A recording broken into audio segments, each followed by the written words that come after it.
From a distance, it does not look like a shelter at all.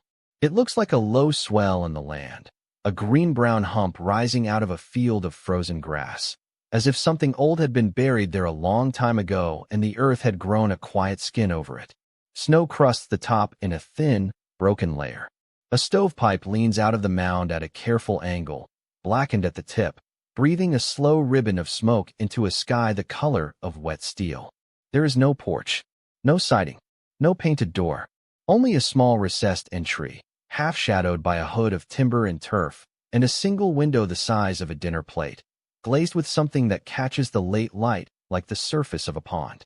The whole structure looks less built than grown. You could walk past it on a clear day and feel only a faint unease, the kind you feel when you sense a presence in a landscape without being able to name it. You might think, Badger said, old root cellar, forgotten cold storage from a farm that no longer exists. You would not think. This is where a woman lives through winters that crack tree trunks and burst pipes 3 counties wide. You would not think. This is the warmest room for 30 miles. And yet that is exactly what it is. The first time I saw it, I could not work out what I was looking at. The roof, if you can call it that, was not flat and not pitched in the way roofs are usually pitched. It was a long, low dome of living sod, 3 feet thick in the deepest places, woven through with the matted roots of prairie grasses that had been allowed to keep growing after the structure went up. In summer, wildflowers bloomed on top of her ceiling. In autumn, the grasses went gold and bent in the wind like the hair of something sleeping. In winter, when the ice storms came down out of the north and turned the county into a museum of broken branches and shattered glass, the sod hardened into a single frozen shield, and underneath it, in a room that smelled faintly of cedar and wood smoke and dry hay, a woman in her 60s sat at a small table with a kettle and a notebook and listened to the world cracking apart above her head. She did not flinch when the worst of it hit. She had already done the math. To understand what you are looking at, you have to slow down and let the structure tell you what it is. The walls are not framed in the usual sense. They are not stud and drywall. They are not logs stacked horizontally like a cabin. They are something older and stranger, a hybrid of earth-bermed timber, straw clay infill, and a deep outer skin of turf cut in heavy rectangular blocks and laid like masonry, grass side down at the base, grass side up at the crown. The blocks interlock. The roots knit. Over the first 2 summers, the whole envelope fused into one continuous living mass, so that the shelter is no longer a building sitting on the land. It is a piece of the land that happens to be hollow inside. People who pass through this part of the country have opinions about that. Most of them are wrong. I have heard a contractor from town call it a glorified dugout. I have heard a man at the feed store call it a hobbit hole, with the kind of laugh that meant he wanted everyone within earshot to laugh with him. I have heard a county inspector, on his first visit, mutter that it would not survive a wet spring, that the roof would slump, that the walls would weep, that she would be back in a rental by Christmas. He said this in the tone people use when they are very sure of something they have never tried. She was not in a rental by Christmas. She was not in a rental the Christmas after that, or the one after that. The winter the inspector predicted her collapse. The county lost power for 9 days during an ice event that the National Weather Service later described, in the careful language of meteorologists, as a generational storm. Trees came down across highways in such numbers that the plows could not keep up. Transformers exploded in blue flashes along the rural lines. In town, families slept in their living rooms in coats, watching their breath, rationing the last of the propane. Windows shattered under the weight of accumulated ice. One church steeple buckled and fell into its own parking lot. Inside the sod-roofed shelter, the wood stove ticked quietly, the kettle hissed, and the temperature on the small mercury thermometer above her table did not drop below 64 degrees Fahrenheit for the entire 9 days. She wrote that number down in her notebook in pencil, underlined it once, and went back to reading. To understand how that is possible, you have to understand her. And to understand her, you have to understand what she was before the shelter. Her name, for the purposes of this telling, is Marin. She is in her early 60s, with the kind of hands that tell you everything before she opens her mouth. They are square, scarred across the knuckles, stained faintly at the cuticles from years of working with creosote and pine tar and the particular gray dust that comes off old concrete. She wears her hair short because long hair gets in the way when you are bent over a saw. She moves slowly, not because she is tired, but because she has learned that most mistakes in building come from moving faster than your eyes. Before any of this, she was a structural drafter for a small engineering firm 2 states east. For nearly 30 years, she sat in a back office and translated other people's intuitions into drawings that builders could actually use. She knew load paths the way a musician knows scales. She knew the difference between a beam that would hold and a beam that would hold for now. She knew, from 1,000 site visits, what happens to a roof in an ice storm.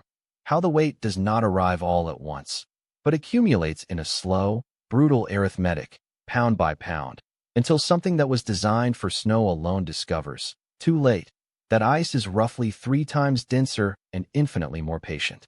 When she left that job, she did not leave it the way people leave jobs in films, with a slammed door and a triumphant speech.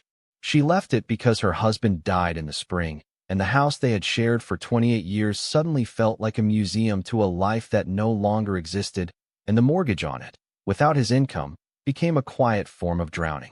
She sold the house at a loss. She paid off what she could.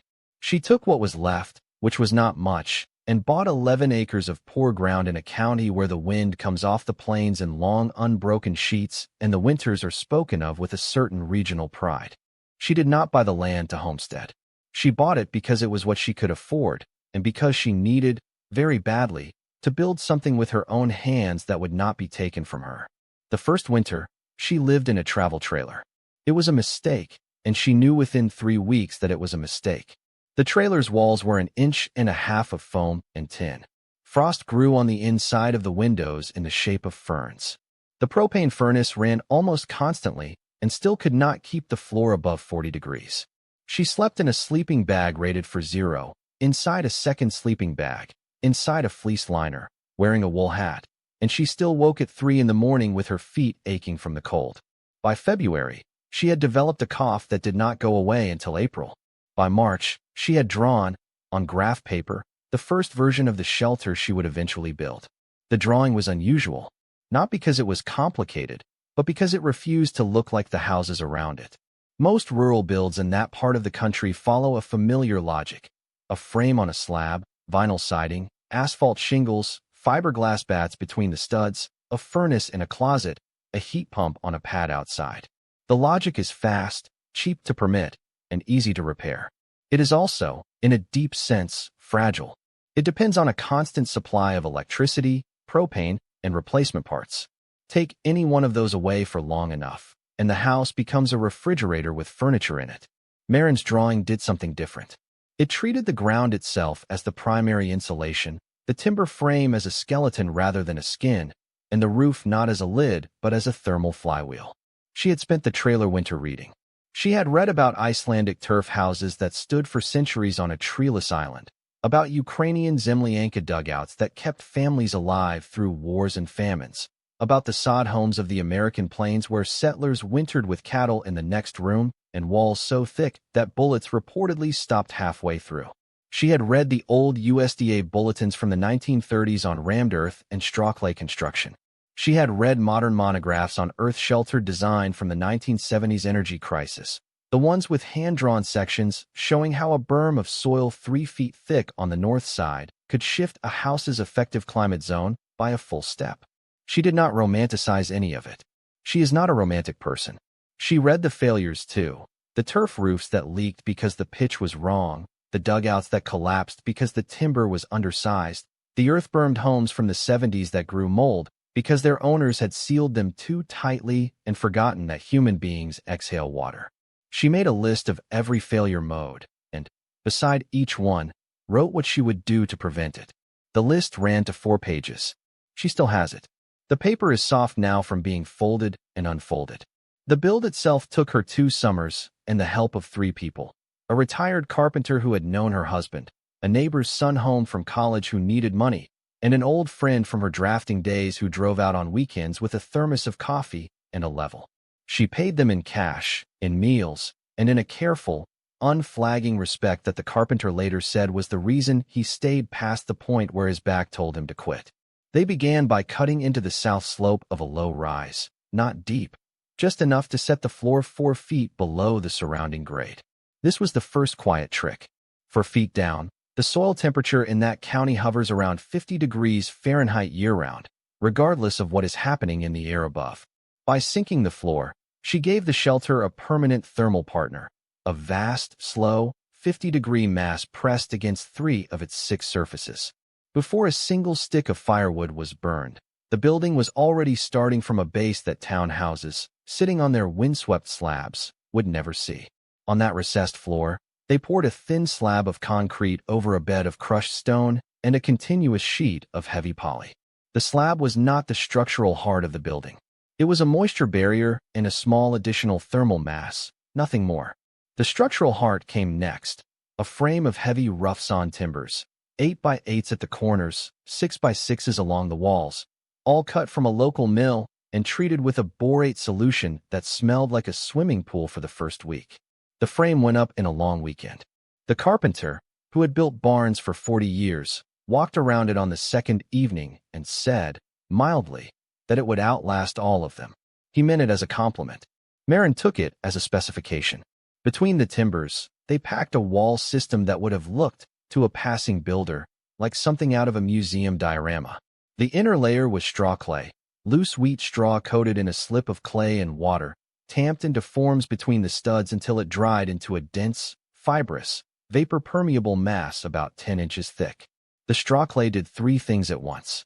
It insulated, with an R value comparable to a decent fiberglass wall.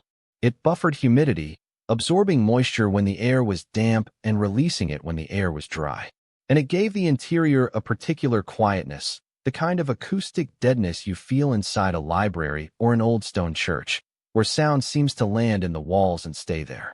Outside the straw clay, they built a second wall, a stack of earth-filled bags along the bermed sides, and a layer of rigid mineral wool on the exposed south face, sheathed in a breathable membrane, and then in vertical cedar boards that would silver over the years into something the eye could mistake for driftwood.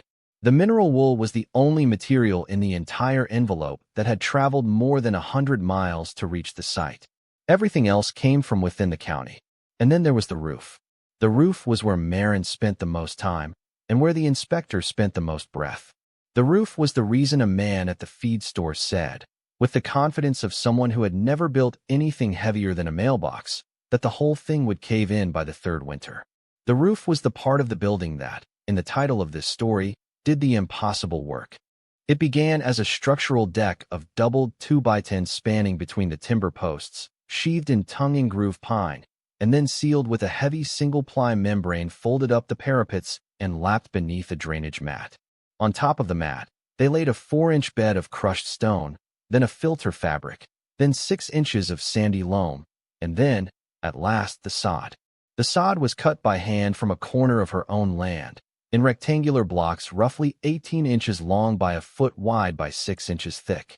They laid the first coarse grass side down, root side up, so the cut roots could knit into the loam below. They laid the second coarse grass side up, root side down, so the surface could continue to grow.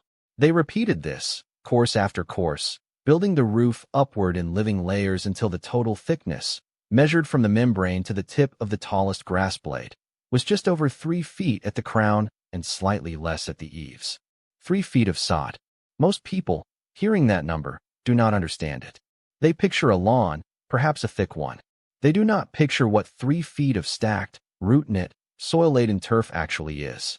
It is, in engineering terms, a continuous thermal mass roof with an R value that is difficult to calculate precisely because it changes with moisture content, but which, dry, behaves like roughly 8 inches of high-quality rigid foam, and wet, behaves like something even more interesting. A phase change buffer that absorbs heat as ice forms within it and releases heat as that ice slowly melts. It is also, structurally, a dead load of somewhere between 60 and 90 pounds per square foot, depending on saturation, which is why the doubled 2x10s beneath it were not a luxury, but a non-negotiable minimum. The inspector did not like the roof. He stood in the half-built interior on his second visit and tilted his head back and squinted at the deck above him as if trying to catch it in the act of failing. He asked her, in a tone that was not quite a question, whether she had calculated the snow load. She handed him a folder. Inside the folder were her calculations, dated and signed. with the relevant code references in the margin and a small note at the bottom indicating the safety factor she had used, which was higher than the code required by a comfortable margin. He read through it slowly. He did not say anything for a long time. Then he handed the folder back and said, in a quieter voice than before, that he would be back in the spring. He came back in the spring. The roof had not slumped. The walls had not wept. There was no mold. There was, instead, a small interior that smelled of cedar and straw and clay, with a cast-iron wood stove venting through a triple-walled stainless pipe, a single south-facing window framing a view of the rise she had cut into, and a thermometer on the wall reading 68 degrees on a March afternoon when the wind outside was carrying the last teeth of winter. He stood in the middle of the room and turned slowly in a full circle and said, finally, that he had been wrong about the slump. He did not say he had been wrong about the rest. He did not have to.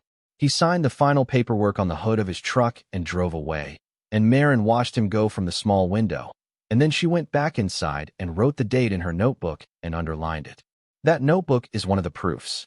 It is a plain hardcover ledger, the kind sold at any farm supply store, and she has kept it since the first winter in the trailer. Every page is divided into columns in her drafter's hand. Date, outside low, outside high, inside low, inside high, wind, precipitation, wood stove hours, cords burned, notes. The notes column is where the story actually lives. On a January night 3 winters into the shelter, with an outside low of -18 Fahrenheit and a sustained wind of 22 miles per hour, she wrote, stove out from 10 p.m. to 6 a.m., inside low at dawn 59. That is the entry. No exclamation, no triumph. Just the number. Think about that number for a moment. The stove was out for 8 hours. The outside temperature was -18. The wind was strong enough to drive a wind chill well below -30. And the inside of her shelter, with no active heat source, dropped only to 59 degrees Fahrenheit by sunrise. That is not insulation alone. Insulation slows the loss of heat. It cannot, by itself, produce that kind of stability. What produced that stability was the marriage of insulation and mass. The 3 feet of sod, the earth-filled bags, the bermed walls, the 4-foot recessed floor, the straw clay infill, all of it acting together as one enormous thermal battery that had been slowly charged by the wood stove over the preceding weeks and would not, even on the worst night of the year, give up its charge quickly enough to fail her. The technical name for what she built is sometimes called a high-mass envelope. The colloquial name, the one her neighbors used when they did not know she could hear them, was the dirt house. She did not mind the dirt house. She thought it was, in a way, accurate. The ice storm came in her 4th winter. It did not announce itself in the way blizzards announce themselves. There was no white wall on the horizon, no roaring approach. It came as a slow rain in air that was just above freezing aloft and just below freezing on every surface near the ground, the meteorological condition that produces freezing rain in its most destructive form. The rain began on a Sunday evening. By Monday morning, every twig in the county was sleeved in a 1/4 inch of clear ice. By Monday afternoon, that sleeve had become 1/2 inch. By Monday night, the first trees were starting to fall. I have read the National Weather Service summary for that event more than once. The phrases in it are the kind of phrases meteorologists do not use lightly. Catastrophic icing, widespread infrastructure failure, multiple fatalities related to exposure and carbon monoxide. The accumulation, at its peak, reached 1¼ inches of radial ice on exposed surfaces, which is the threshold at which power lines do not merely sag but snap, and at which old hardwoods do not merely bend but split down the trunk. In town, 15 miles from Marin's land, the storm did what such storms do. It took the power out on Monday night. It took the cell towers down on Tuesday morning. It shattered the front window of the diner on Main Street when an ice-laden branch fell from a maple that had stood there since before any of the current customers were born. It cracked the stained glass of the small Methodist church on Elm. It buckled a metal carport. It put 2 people in the hospital with hypothermia and 1 in the morgue with a heart attack he had while trying to shovel his driveway in conditions that no driveway should have been shoveled in. At Marin's place, the storm did something different, and almost nothing at all. The sod roof, by the second day of the event, was carrying a layer of ice perhaps 3/4 of an inch thick across its entire surface. On a conventional asphalt shingle roof, That load would have been significant, but not catastrophic. On a poorly built porch or carport, it would have been the end. On Marin's roof, with 3 feet of root-knit turf beneath it and doubled 2x10s beneath that, it was a footnote. The structure did not creak. The interior did not shift. The small window, set deep in a recessed reveal and shielded by the overhang of the turf, did not even frost over in the way the trailer's windows had frosted years before in the shape of ferns. Inside, she did what she always did during a storm. She kept the stove going at a moderate burn, not a hot one. She read. She wrote in the notebook. She made soup from things in jars. She listened. What she heard, through 3 feet of sod and 10 inches of straw clay and the burned earth all around her, was almost nothing. The wind did not howl in her shelter the way it howled in framed houses. It did not rattle siding or whistle through soffits or press against single-pane glass until the glass hummed. It registered, instead, as a deep, distant pressure, more felt than heard, like standing at the bottom of a swimming pool and sensing footsteps on the deck above. Every few hours, she would hear a sharper sound, a far-off crack, then a long sliding rush, then silence. Trees coming down. She marked each one in the notebook with a small tally. On the 3rd night of the storm, when the power had been out across the county for almost 48 hours, 2 of her neighbors arrived at her door. They were a couple in their 50s, from a house a mile down the road, the kind of well-built modern farmhouse that wins approval at first sight and reveals its weaknesses only under stress. Their furnace ran on electricity. Their backup, a propane fireplace, had a blower that also ran on electricity. Their pipes had begun to freeze. They had spent the previous night in their car, running the engine in 15-minute increments to keep the heater going, until the husband had read enough about carbon monoxide that he could not, in good conscience, keep doing it. They did not come to mock the dirt house. They came because they had remembered, in the cold dark of their car, that the dirt house was warm. She let them in without speeches. She gave them the spare cot, the love seat she had built from pallet wood, a stack of wool blankets she had been saving for a worse winter than this one. She made them tea on the stove. The wife, sitting at the small table with her hands wrapped around the mug, looked up at the low ceiling, at the rough timbers, at the single deep window, and said, almost to herself, that she had thought, for years, that the place looked sad. She apologized for the word. She said she did not mean it the way it sounded. She said she had not understood, until that moment, what she was looking at. Marin nodded once. She did not say anything. She refilled the kettle. They stayed 4 days. By the time the power came back on across the county, the husband had read most of one of her books on earth-sheltered design and had begun, quietly, to sketch something on the back of an envelope. The wife had stopped flinching at the small sounds the shelter made, the gentle ticks and settles of a building doing its slow work, and had started, instead, to comment on how well she had slept. 48 hours into their stay, on a morning when the outside thermometer read 11 below and the wind had finally died, Marin showed them the notebook. She showed them the column for inside low temperatures over the storm. 65, 64, 64, 63, 64. 5 days. 1 stove. No backup heat. No grid. The husband read the column twice. He said, finally, that he had been an engineer for 30 years and had never built anything that performed like that. He did not say it bitterly. He said it the way a person says something when a long-held assumption has just quietly fallen out from under them. The aftermath of the storm became, in that county, a kind of slow-motion reckoning. Insurance adjusters spent the next 3 months walking through houses that had been considered, until that week, perfectly adequate. Roofs were replaced. Trees were cleared. A few families, having calculated what another such storm would cost them, sold and moved closer to town. A few others, having calculated the same thing from a different angle, began asking questions about Marin's place. She did not become a guru. She did not start a workshop or a YouTube channel or a consulting business. She is not that kind of person. What she did, when people asked, was answer their questions, plainly and in detail, the way a drafter answers questions about a drawing. She told them about the 4-foot recess and the 50-degree subsoil. She told them about the doubled 2x10s and the safety factor. She told them about the straw clay and the borate and the breathable membrane and the cedar boards that would silver in their own time.